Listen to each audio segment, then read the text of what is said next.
পটুয়াখালীতে ৩৫ লাখ টাকার মাদক, জাল নোট ও বৈদেশিক মুদ্রা জব্দ। পটুয়াখালীতে কোস্টগার্ড ও পুলিশের যৌথ অভিযানে প্রায় ৩৫ লাখ টাকা মূল্যের ইয়াবা, গাঁজা, জাল নোট ও বৈদেশিক মুদ্রা জব্দ করা হয়েছে। শনিবার সকালে কোস্টগার্ড মিডিয়া কর্মকর্তা লেফটেন্যান্ট কমান্ডার সিয়ামুল হক এ তথ্য নিশ্চিত করেছেন।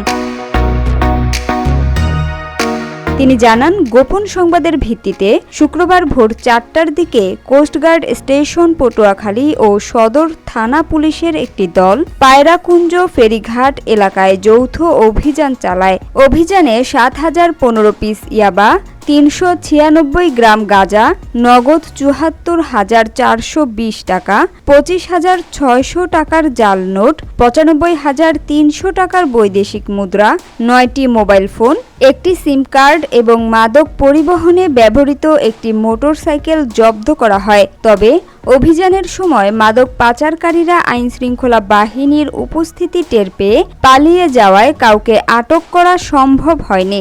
জব্দকৃত মাদক ও আলামত পরবর্তী আইনানুগ ব্যবস্থা গ্রহণের জন্য হস্তান্তরের প্রক্রিয়া চলছে বলে জানান কোস্টগার্ডের ওই কর্মকর্তা।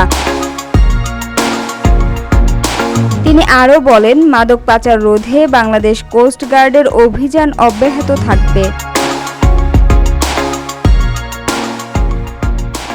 Samia Sultana, GBC television.